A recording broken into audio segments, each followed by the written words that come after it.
எல்லாரையும் கர்த்தர் நேசிக்கிறார். எல்லார்கிட்டையும் கர்த்தருடையதான கிருபை வெளிப்படுகிறது. எல்லோருக்கும் ஒரு வாய்ப்பு கொடுக்கிறார். அப்படி ஒரு வாய்ப்பு தான் மீதியானியர்களுக்கு மோசே வழியாக கொடுக்கப்படுகிறது. மோசே லேவி கோத்திரத்தை சார்ந்தவர். இவர் போய் என்ன பண்றாரு, அங்க இருக்கிற இதை இப்படி பார்க்கணும், அங்க இருக்கக்கூடியதான ஒரு ஸ்திரீ, ஒரு சபையை, புறஜாதி சபையை கொண்டு வர்றார். உள்ளே வரும்போதும் எந்த சட்டத்திட்டமும் மீறப்படவில்லை. நியாய பிரமாணத்தின்படி விருத்த சேதனம் பண்ணக்கூடியதான அந்த பிள்ளை வந்து சேர்ந்து கொண்டால் அதுக்கும் இதுக்கும் ஒரே பிரமாணம் என்று வேதம் சொல்லுகிறது. மிகச்சரியாக கர்த்தர் துல்லியமாக கொண்டு வரார்.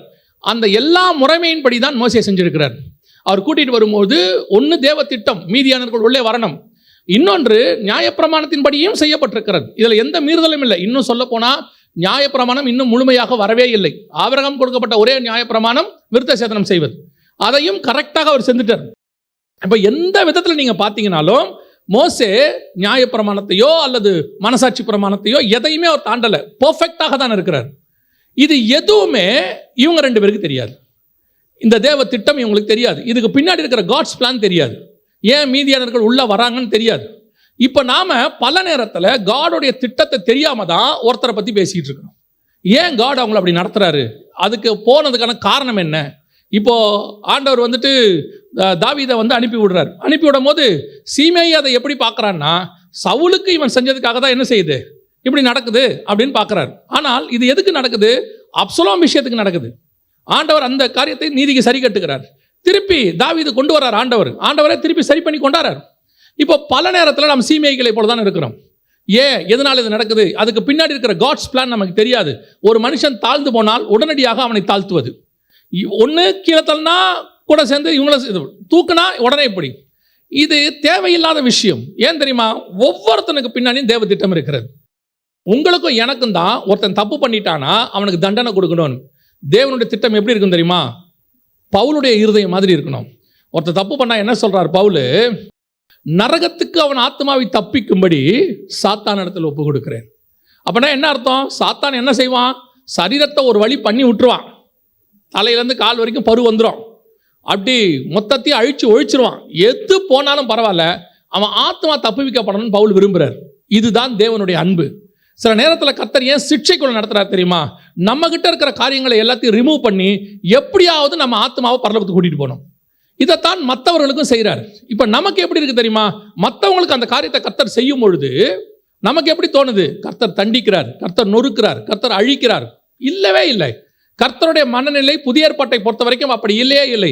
எந்த கடைசி நிமிஷத்தில் சிலுவையில் தொங்குற கல்லனை கூட காப்பாற்ற வேண்டும் என்று தான் கர்த்தர் விரும்புகிறார். கர்த்தர் ஒரு நாளும் ஒருத்தனை அழிச்சு போட்டணும்னு கர்த்தர் விரும்புறதே கிடையாது. அதனால தான் உங்கள் வாயை திறந்து ஒரு நாளும் யாரை குறித்தும் தேவ திட்டம் தெரியாமல் பேசிடாதீங்க.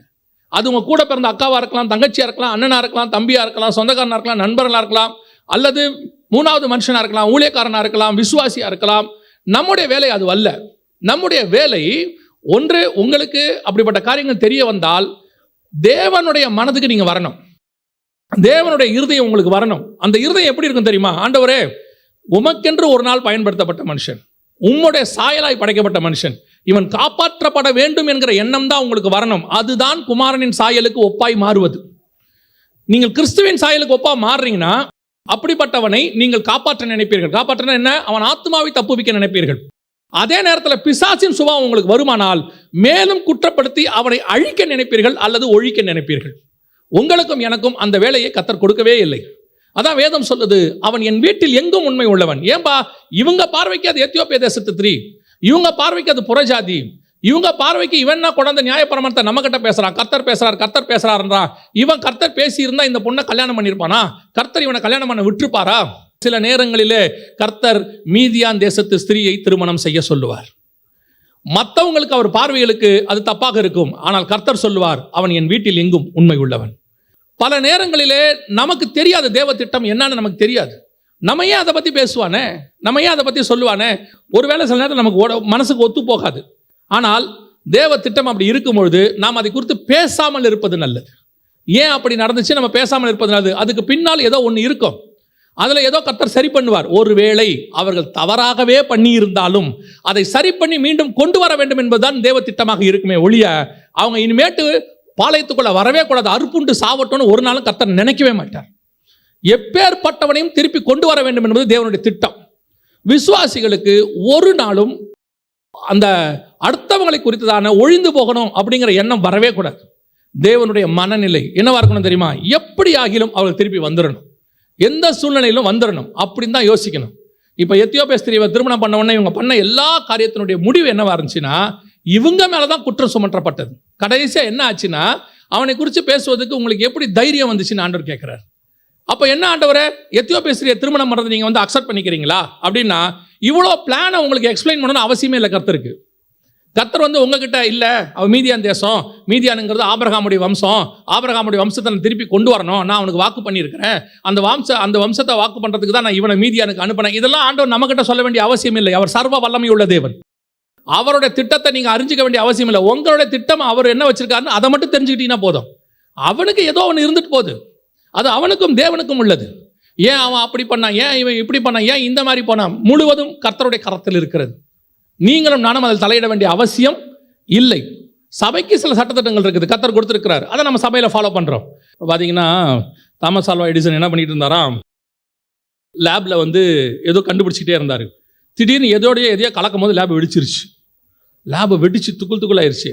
அப்புறம் மறுநாள் ஒரு வாரம் கழிச்சு எல்லாத்தையும் ரெடி பண்ணி போய் பார்த்தா தாமஸ் ஆல்வா எடிசன் வந்து குதிக்கிறாரான்னு கத்துறாரு. உடனே அவரோட அசிஸ்டன்ஸ்லாம் வந்து, என்ன லேப் வெடிச்சு இவ்வளோ நஷ்டம் ஆகிருக்கு, இப்படி சிரிக்கிறீங்க, சந்தோஷப்படுறீங்கன்னொன்னே, இல்லை இது வெடிச்சதில் ஒரு நன்மை நடந்துச்சு, இங்கே பாருங்க இந்த புது காம்பினேஷன் ஒன்று கண்டுபிடிச்சிருக்கு, இதை நம்ம பேட்டன் ரைட்ஸ் வாங்கிடலாம், இது ஒரு புது கண்டுபிடிப்பு அப்படின்னு. இப்போ நீங்கள் அத்தனை பேரும் லேபை வெடிக்க முடியுமா? இப்போ எப்படி இருக்கும்? தாமஸ் ஆல்வா எடிசன் லேபை வெடிச்சதுனால புது கண்டுபிடிப்பு வந்துச்சு, நம்ம எல்லாரும் லேபை வெடிக்கலான்னு ஒத்துப்போமா? அது ஏதோ ஒன்று 1000 லட்சத்தில் ஒன்று நடக்கும், அது காடோடையதான பிளானாக இருக்கும்.